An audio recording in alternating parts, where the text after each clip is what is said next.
Yes, zoning up again.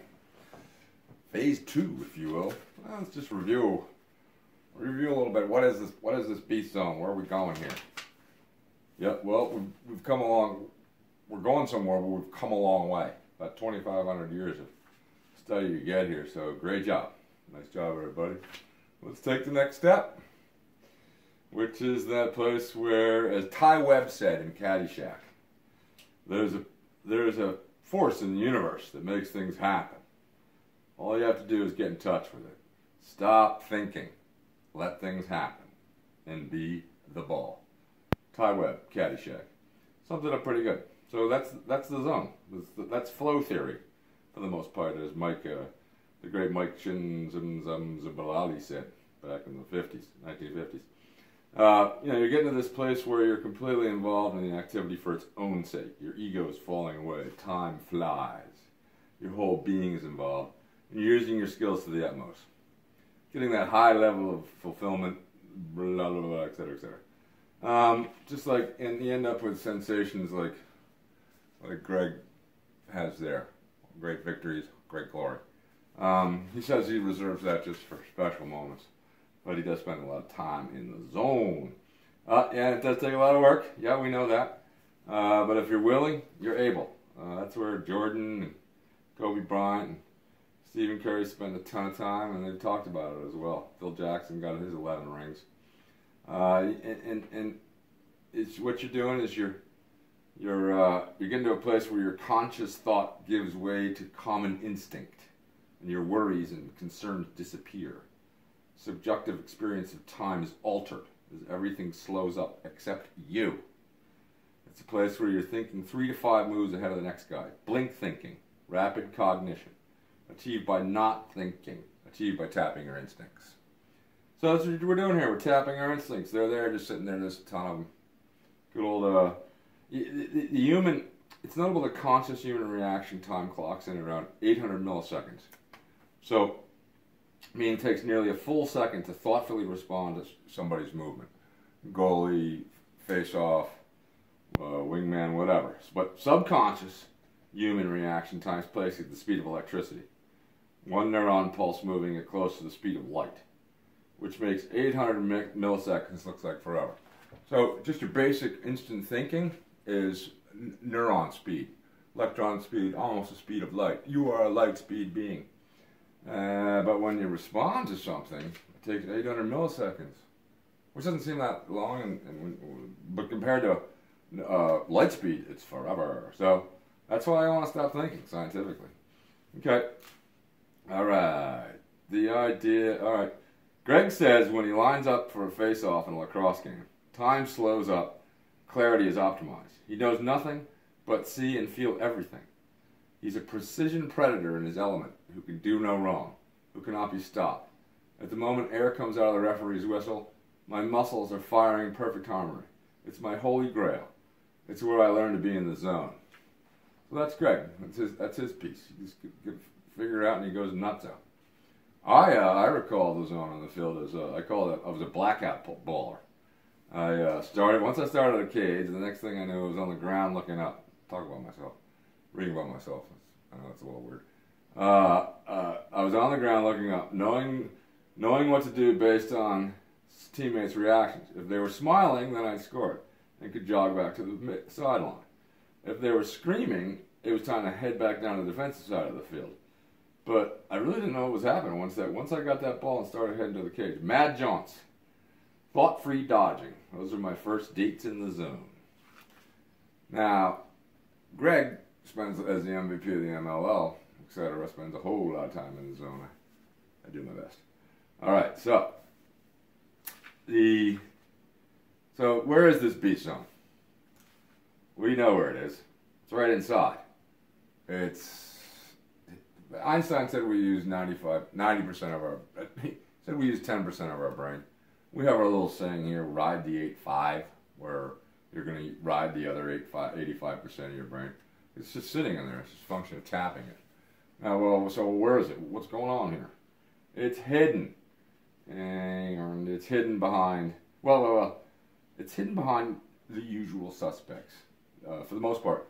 Fear. all kinds of fears. You have it's a scary world. But once you not conquer these fears, once you befriend them, once you identify them, work on them a little bit, befriend them, the zone is wide open because you've removed these impediments. You've removed the little barriers getting in there.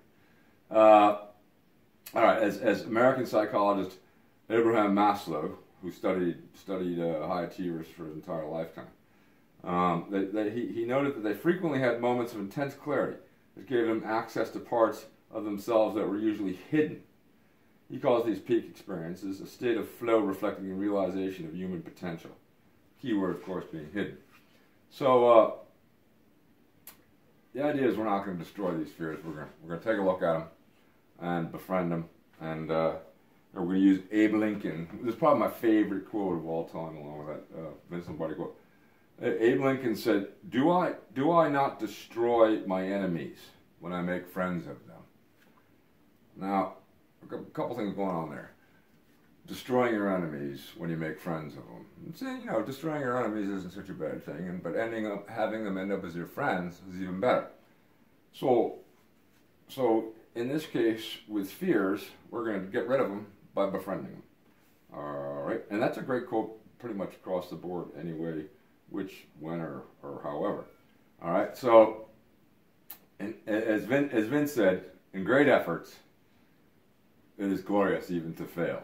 So all we have to do here is decide to make a great effort. Decide to tap our beast within, rev ourselves up like freight trains, and come out of our skins like a berserkers on the field.